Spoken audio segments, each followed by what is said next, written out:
15 of the weirdest cartoons based on toys. One of the biggest films of the decade has been Barbie, and with the movie making over $1 billion at the box office and creating a significant increase in the brand's overall sales, we're guaranteed to be seeing dozens of collaborations between the film and toy industries. In fact, movies based on American Girl, Polly Pocket, and Hot Wheels have already been announced to be in development. But did you know that this isn't the first time that toys have received the Hollywood treatment?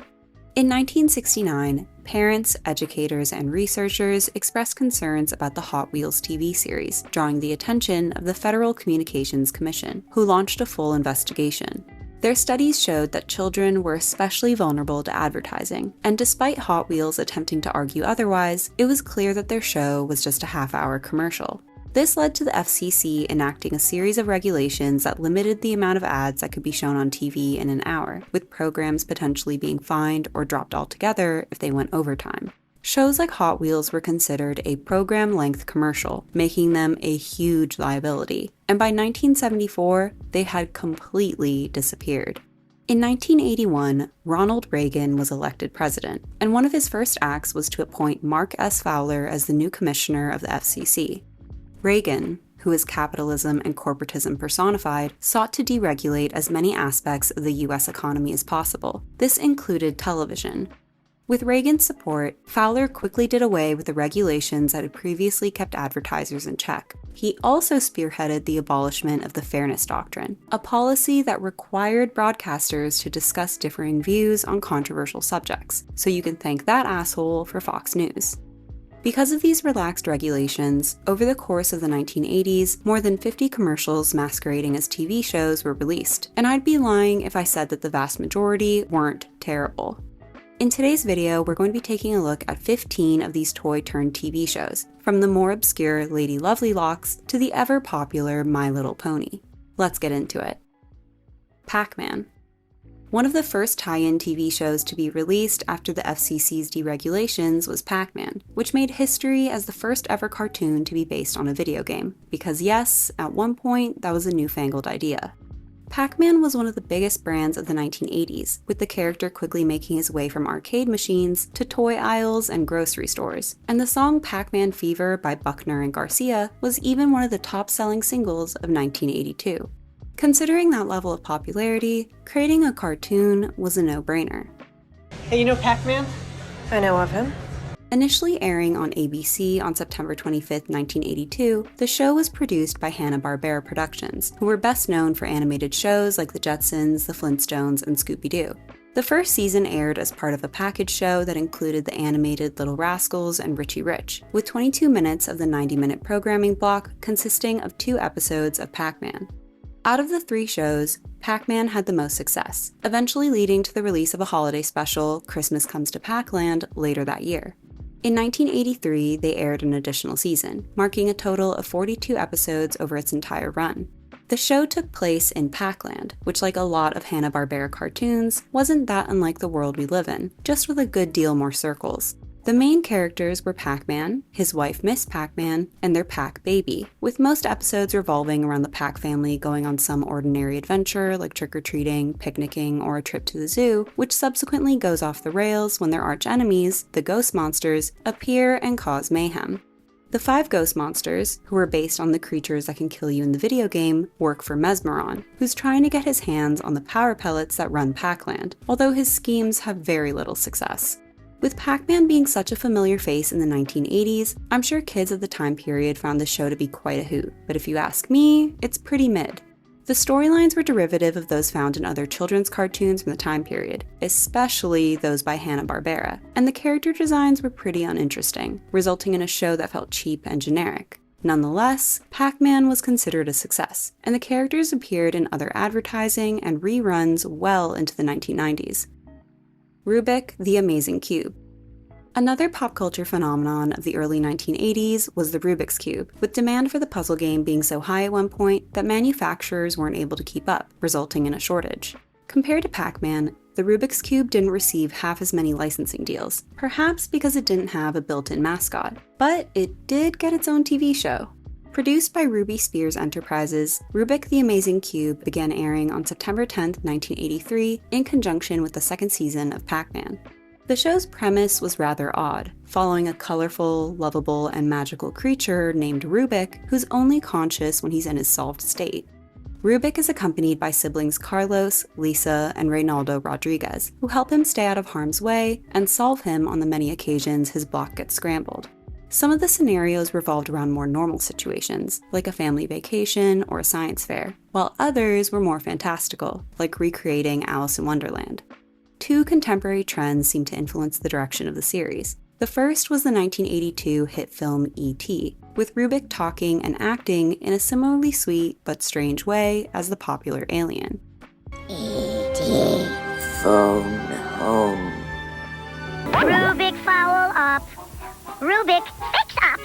The second was Puerto Rican boy band Menudo, who had several hit songs, a doll line, and even their own feature films, with their popularity even leading them to be compared to the Beatles. Besides Rubik the Amazing Cube, featuring characters who were reminiscent of the members of Menudo, making it one of the first American cartoons to have a predominantly Hispanic cast, the group also sang the show's theme song. The show reminds me a good deal of Scooby-Doo in regard to its tone and story structure, but the characters, especially the villains, aren't really as interesting. If it wasn't released alongside the Pac-Man show, Rubik the Amazing Cube likely would have been a failure, as by the time the show was released, the cube craze had already begun to die down, and only 12 episodes ever aired. Sylvanian families. In 1985, Japanese video game company Epoch decided to try something new, leading to the creation of Sylvanian families, a collection of dollhouses and playsets that came with animal figures made of flocked plastic. When the toys were released by Tomy in North America the following year, they became a bestseller, and the line was quickly expanded into Europe and the UK with similar success. With so many American companies turning their toy lines into TV shows, Epoch decided to team up with Deke Entertainment on an animated series, which began airing on September 18, 1987. In each episode, a human child would make a wish relating to some problem that they were going through, which would subsequently transport them to the Sylvanian forest, where they would go on an adventure that would help their dream come true, just in an unexpected way. The animals the children would encounter related to different Sylvanian toy lines, like the evergreen gray bears, wildwood brown rabbits, and chestnut raccoons. There were also a few recurring villains, like Pac-Bat and Gator Possum, who were unique to the cartoon and never got produced into toys. I actually thought the premise of the show was pretty solid, as it allowed for the introduction of numerous characters without it getting confusing, and I think it managed to find just the right balance between entertainment and education. The cartoon was cancelled after 13 episodes, but the Sylvanian Families franchise was so popular in the UK that they decided to experiment with another show in 1988, the short-lived stop-motion series Stories of the Sylvanian Families. Mapletown. As is often the case, the success of Sylvanian Families prompted an increase of similar anthropomorphic animals, and dozens of American toy companies went on the hunt for their own cute little creatures that they could market to the masses. Tonka Toy Company was one of the most notable, having acquired the rights to Mapletown, a Japanese anime series, in October 1986. They immediately got started on a line of accompanying toys and got in touch with Saban Entertainment, who dubbed the original anime into English, which debuted in the US on April 13, 1987. The series took place in a quiet town inhabited by a group of friendly animals, including Patty Rabbit, Bobby Bear, Freddy Fox, Donnie Dog, and Mikey Mole, whose idyllic life is often interrupted by the troublesome wild wolf. Well, another visit with Patty Rabbit and Bobby Bear has come to an end for today. But we sure had fun together. The original Japanese anime had a total of 52 episodes, but only 26 ever aired in the US, and the second season, Palm Town, never received an English adaptation at all. Although Mapletown was released before the Sylvanian Families cartoon, it failed to make much of an impact outside of Japan, and the toy line ceased production in the early 90s. Meanwhile, Sylvanian Families, or as it's now known in the US, Calico Critters, is still going strong. Care Bears. American Greetings, the card company, had hit the jackpot in the 1970s after licensing their character Holly Hobbie. In the 1980s, they were looking to recreate that success and developed several other characters that they hoped would strike a chord with consumers, building a separate division to manage these new brands called Those Characters from Cleveland. The first creation was Strawberry Shortcake, who we have a video all about, and the second were the colorful and cuddly Care Bears. From the very beginning, they intended to turn the Care Bears into a full-fledged franchise, and before they were even announced to the public, those characters from Cleveland had already arranged licensing deals with toy manufacturers Kenner and Parker Brothers. Some of the first products to hit store shelves in 1983 were a line of adorable Care Bear plushies, which became a certifiable hit. And soon you could find Care Bears on everything from clothing to coloring books to coffee mugs. They were so popular that within 5 years, it was estimated that the Care Bears had generated over $2 billion in sales, making it one of the biggest licensing deals of the entire decade. To accompany the launch, they worked with Atkinson Film Arts on a TV special, The Care Bears in the Land Without Feelings, which included the 10 original Care Bear characters: Bedtime Bear, Birthday Bear, Cheer Bear, Friend Bear, Funshine Bear, Good Luck Bear, Grumpy Bear, Love-A-Lot Bear, Tenderheart Bear, and Wish Bear. In April 1984, it was followed up by a second special, The Care Bears Battle the Freeze Machine, which introduced a few more characters that had already been released as toys. With these specials receiving positive feedback, they moved forward with the development of a full-length feature film, which was released on March 29, 1985. Although critics called out the movie for being a 75-minute advertisement, children loved it, and it went on to earn over $30 million, becoming one of the most successful non-Disney animated movies at that point in time. The movie included the usual lineup of Care Bears, as well as a few characters from their newly introduced spin-off line, Care Bear Cousins, who resembled the Care Bears but were different species of animals, like Lots-a Heart Elephant, Brave Heart Lion, Bright Heart Raccoon, and Gentle Heart Lamb. A few months later, on September 14th, the Care Bears TV show began airing, which was produced by those characters from Cleveland and Deke Entertainment. The show had 11 episodes which were split into 2 segments, with most of the show following the Care Bears on Earth, where they helped different children with their problems. The show seemed to take notes from the TV specials more than it did the movie, as evidenced by the inclusion of Professor Coldheart as the series' main villain. On September 13, 1986, a successor series, The Care Bears Family, began airing, this one being produced by Nelvana, who had also worked on the Care Bears movie.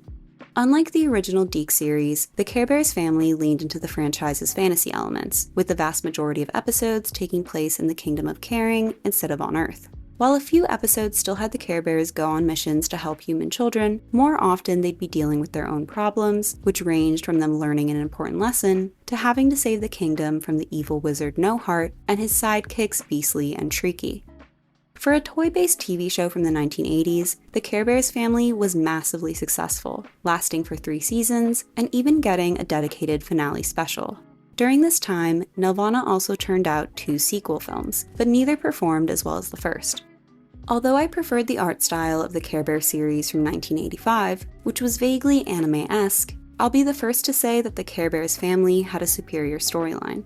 I was never that interested in the human characters' problems, so the original series' emphasis on that made it pretty boring. The Care Bears Family understood that the Care Bears and the magical world they lived in was the real selling point of the franchise, and even though the Care Bears brand has been relaunched several times since, it still remains their greatest work. Popples. With the Care Bears and Strawberry Shortcake being so profitable, those characters from Cleveland continued developing other franchises throughout the 1980s that they intended to license out. In 1986, alongside Mattel, they launched the Popples, a colorful plush animal with fluffy ears and a long tail that could transform itself into a ball, giving children more options when playing with them. As was customary, a TV special was created to market this new brand, with actress Shelley Duvall surprisingly signing on as producer. Intended to serve as a pilot for the eventual TV series, this special was unique in the fact that it was live action with puppet Popples, going in more of a Sesame Street or Muppets direction. The special introduced siblings Bonnie and Billy, who proceed to rescue the Popples after their parents accidentally donate them to Goodwill.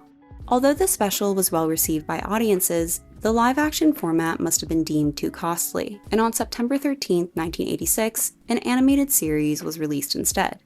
Billy and Bonnie make a return, and each episode involved the Popples getting into some sort of trouble that the kids would have to resolve, all while hiding the existence of their fluffy friends from the adults in their life. In the show's second season, the kids befriend their new neighbors, Mike and Penny, who also have their own Popples, and some of the episodes revolve around their clashing personalities. The series built on the popples' pre-existing powers, with their pouches not only allowing them to roll up into a ball, but also serving as a sort of inventory that they could pull items from. Although the original Care Bears series suffered by putting too much of an emphasis on the human characters, in Popples it worked a bit better. Maybe because there weren't so many new characters to try and keep track of. Although I'm not a fan of the Popples plushies themselves, I think they're utterly adorable in animated form, especially when they're wearing a fun little outfit. But that's only the case in the 1986 series, because in the 2015 relaunch, they're absolutely hideous. Lady Lovelylocks and the Pixie Tales. In 1987, those characters from Cleveland teamed up with Mattel once again on their latest creation, Lady Lovelylocks. The original doll line included 5 characters: Lady Lovelylocks, Maiden Fairhair, Maiden Curlycrown, Prince Strongheart, and Duchess Ravenwaves, who were each accompanied by different magical animals with long tails, known as pixie tails, who could be attached to the doll's hair. On April 4th, 1987, a TV series was released that expanded on the line's lore. It followed Lady Lovelylocks and her maiden friends, who are tasked with protecting the kingdom from evil, namely Duchess Ravenwaves and her henchmen Hairball and the Comb Gnomes. The girls are assisted by Shining Glory, a powerful sorcerer, Silky Mane, the royal horse, Silky Pup, a mischievous puppy, and Prince Strongheart, a human who was cursed into a dog. The show also had a live-action segment hosted by Lady Lovelylocks herself, which I think is kind of funny considering the animated character seems to be a teen at most, while her live-action actress is clearly a grown woman. The Lady Lovelylocks artwork that appeared on merchandise was absolutely stunning, looking every bit as magical and dreamy as the story had advertised, but I think the TV show was lacking in that department, and I'd bet that the difference in quality visually gave them trouble with kids in the long run, as evidenced by the show being cancelled after a single season, and the entire doll line being shelved in 1989. My Pet Monster. Up until that point, American Greetings had been licensing their characters to other companies, but in 1986 they released My Pet Monster through their own subsidiary, Am Toy. Although it didn't have the multi-million-dollar marketing campaign that the Care Bears did, My Pet Monster was still remarkably successful, something credited to the toy's unique appearance. At the time, most plush dolls were aimed at little girls, but with its horns and fangs, the doll was as tough as it was cuddly, making it the perfect toy for young boys with active imaginations. And at one point, it was even estimated that at least half of all boys under the age of 8 in the USA owned a pet monster. As time passed, other characters with different colors were introduced, and the monsters began to appear on other forms of merchandise. They tested the waters with a live-action special, which introduced a young boy named Max, who comes into contact with a magical statue that turns him into a furry blue monster every time he gets hungry. Because it was supposed to be a pilot, the special ends on a cliffhanger, but just like Popples, the concept was eventually retooled into a cartoon. Released on September 12, 1987, the animated series featured the same characters as the live-action, but gave the monster a different origin story, now being Max's friend instead of Max himself. The monster has a penchant for getting into trouble, which Max, his sister Jill, and his best friend Chucky have to get him out of. In order to keep the monster's existence a secret, they'll sometimes put a pair of magic cuffs on him that turn him into a stuffed animal, which he routinely breaks out of. The series' main antagonists are Max's annoying neighbor, Mr. Hinkle, and Beaster, who keeps trying to bring Monster back to Monsterland. There wasn't much that differentiated it from other cartoons from the time period visually or thematically, and after 13 episodes, My Pet Monster was cancelled. Rainbow Brite. American Greetings weren't the only card company trying to break into the toy game, with Hallmark creating their own lineup of characters they intended to license. They began developing the Rainbow Brite concept in 1982, and in 1984 launched the brand with the help of Mattel, who were responsible for the doll line, and Deke Entertainment, who created 3 accompanying TV specials. The success of these specials, and the Care Bears movie, prompted the creation of a feature-length film, and on November 15, 1985, Rainbow Brite and the Star Stealer was released to theaters. Produced in only 3 months, the movie struggles to stay on track, having several different conflicts that it hops between, so it isn't surprising to hear that it was poorly received by critics and audiences alike. However, Rainbow Brite herself was a huge success. Apart from the doll line being one of Mattel's top sellers, the brand was extremely effective as a whole, with its characters appearing in board games, on cereal boxes, and even at Taco Bell.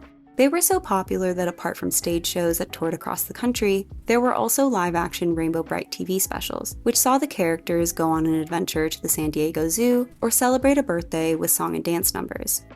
On May 10, 1986, the Rainbow Brite TV series began airing, and included the previous TV specials alongside 8 additional episodes. The series introduced a young girl named Wisp who defeats the King of Shadows with her magical color belt, rescuing the 7 color kids and freeing Rainbow Land from his clutches. She's renamed Rainbow Brite and becomes the new leader of the color kids, who are responsible for all the colors in the universe, but their mission is often hindered by random villains, like the Dark Princess and Murky Dismal. Each of the color kids are accompanied by a corresponding magic sprite, who mine the color crystals that help keep Rainbow Land and the world beautiful and bright. Like most kids' cartoons from the time period, Rainbow Brite could be pretty formulaic at times, and the characters were sorely devoid of any relatable flaws or meaningful development that kept your attention. However, I'm willing to overlook that because of how much attention was given to their appearance. Some other toy lines sacrificed detail when moving the characters to TV, but not Rainbow Brite. Instead of giving the color kids the same outfit in different colorways, each one had a distinctive look that corresponded to their personality while still existing in the show's vaguely space-agey aesthetic. Red Butler dressed like a superhero, Lala Orange is a girly girl, and Shy Violet is an adorable brainiac. It's just a shame that Mattel didn't fully lean into that fashion-forward aspect in merchandise, with the toys resembling baby dolls with their yarn hair and soft limbs. 5-year-olds have pretty short attention spans, and since that was their main clientele, Rainbow Brite's reign ended as quickly as it began, and in 1987, Mattel ceased production on the line. My Little Pony.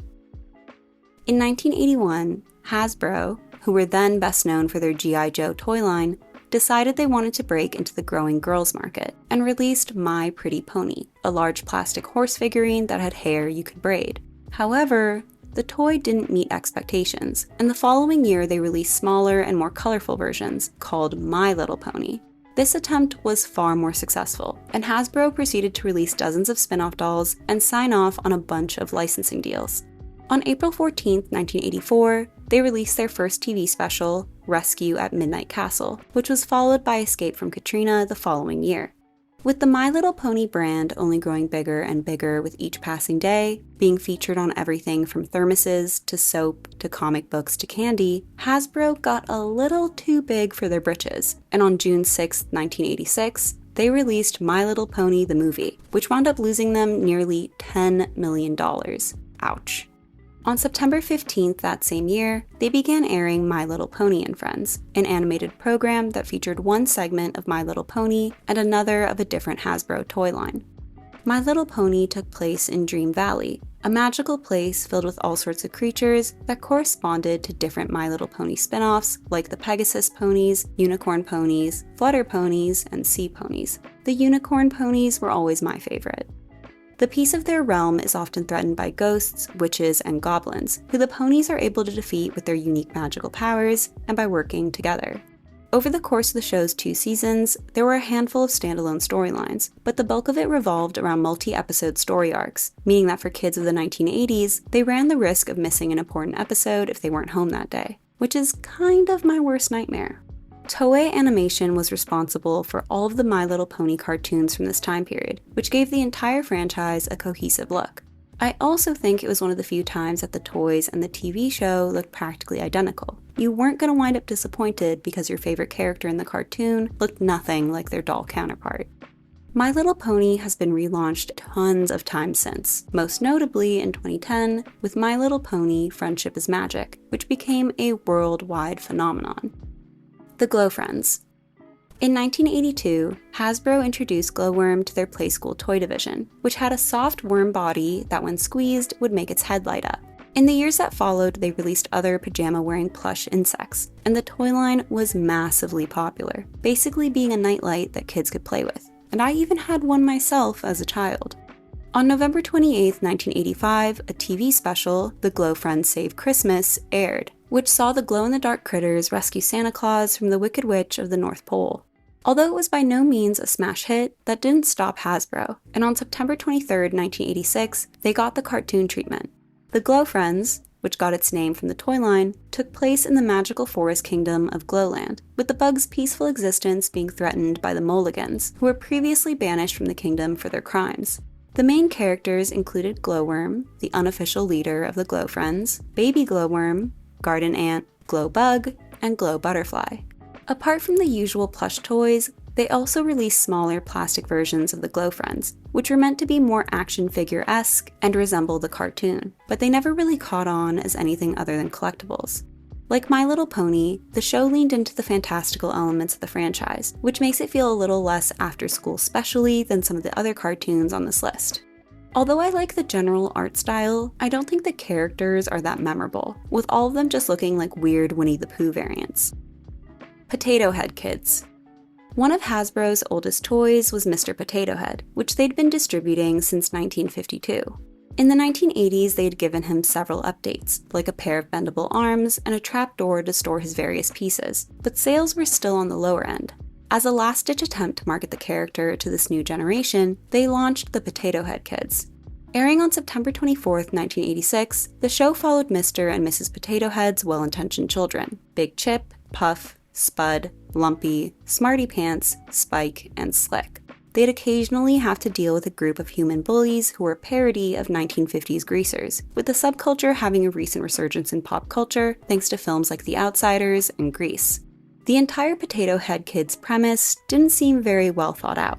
Firstly, Mr. Potato Head was such a minor character that no child would feel very inspired to go out and buy him, kind of defeating the purpose of a tie-in TV show. Secondly, the Potato Head Kids toys didn't add anything new to the line, with their accessories being near identical to the last 3 decades of Hasbro releases. Thirdly, the show's premise was just bizarre, with there being absolutely no explanation for why potatoes and humans live together. At least in other cartoons, you could chalk everything up to magic. Potato Head Kids is played totally straight.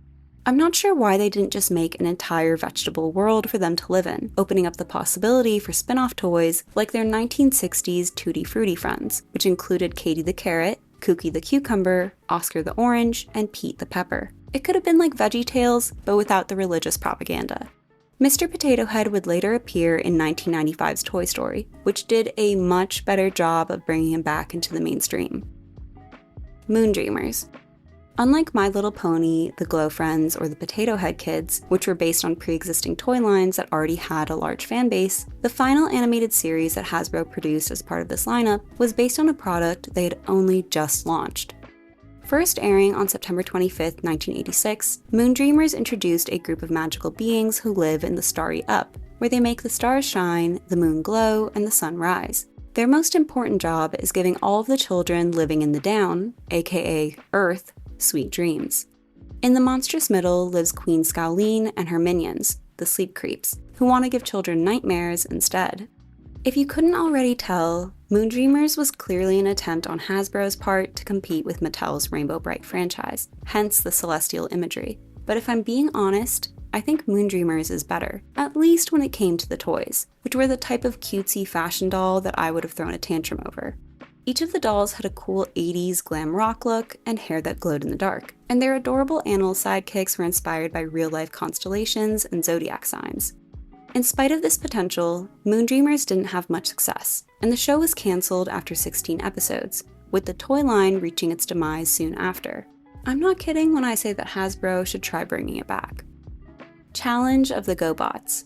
In the 1980s, American toy companies were taking a lot of inspiration from Japan, which was in the midst of a mecha robot craze that saw dozens of manga, anime, and toy lines being released with eerily similar premises. In 1983, Tonka purchased the licensing rights to the Japanese Machine Robo toy line and made a handful of changes before launching it in the US. Now called Gobots, the sentient and transforming robots were divided into 2 opposing camps, the heroic guardians and the evil renegades. The line sold remarkably well initially, but following the release of Hasbro's Transformers in 1984, sales plummeted, which doesn't surprise me, considering how much better the Transformers toys look. Tonka attempted to revitalize interest in the brand with a TV series, Challenge of the Gobots, which began airing on September 8, 1984. Unfortunately for them, the Transformers cartoon was released less than 2 weeks later, and just like the toys, the difference in quality was immediately apparent. With Challenge of the Gobots being produced by Hanna-Barbera, it had a distinctly goofy tone with a good deal of slapstick comedy, which didn't really fit the action direction of the series. There were a total of 2 seasons, but they didn't really help the GoBots sales figures, and in 1987 they were discontinued, and ironically, a few years later, they were bought by Hasbro. Pound Puppies. In 1984, the Irwin Toy Company created the Pound Puppies toy line, eventually licensing them to Tonka, who brought them to the US. Advertised as being stray dogs that you could adopt, the plush pets found moderate success, eventually leading to the release of a feline-focused line called the Pound Purries. On October 26, 1985, Tonka and Hanna-Barbera teamed up on an accompanying TV special, which was a spoof of the 1962 film The Great Escape. The special followed wealthy pooch Violet Vanderfeller after she gets dognapped, where she meets the titular Pound Pups, who help her reunite with her family. On September 13, 1986, they released the Pound Puppies TV show, which swapped out some of the characters introduced in the special for different ones. The 5 members of the gang were now Cooler, Nose Marie, Bright Eyes, Howler, and Whopper, who worked together to help other dogs find their forever homes, all while pretending to be normal in front of humans. The only exception is the orphan girl, Holly, whose guardian, Katrina Stoneheart, is the Pound Puppies' greatest enemy. The second season received a major overhaul, being renamed All New Pound Puppies, and dropped a few more of its characters, which is never a good sign. On March 18, 1988, they released the feature film Pound Puppies and the Legend of Big Paw, which had a drastically different look and storyline than the TV show. In the movie, an adult Whopper is taking his niece and nephew to the museum, where he tells them the origin of puppy power. Puppy power! Ta-da! Oh god, he's peeing on me! The film was a box office flop, and all media featuring the Pound Puppies was put to an end, but the toys themselves continued to circulate for decades. There are tons of other TV shows that we haven't even gotten to, like Littlest Pet Shop, Maxie's World, and Gem and the Holograms. So if you'd be interested in a part 2, let me know in the comments. I hope you enjoyed this video. Don't forget to like and subscribe, and I'll see you soon. Bye!